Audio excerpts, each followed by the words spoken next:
हुजूर। कई कई लोग नार्कोलेप्सी की बीमारी के मरीज़ हैं, यानी कि हर वक्त आधे जागते हैं और आधे सोए होते हैं। क्या लगाते हैं?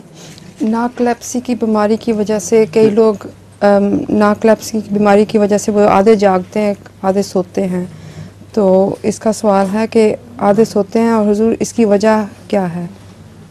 ये तो नफ्सियाती बीमारी है। जी जी हुजूर। और इसका इलाज डॉक्टरों के पास है,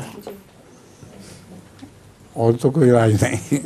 वो पूछ रही कि इसकी वजह क्या है?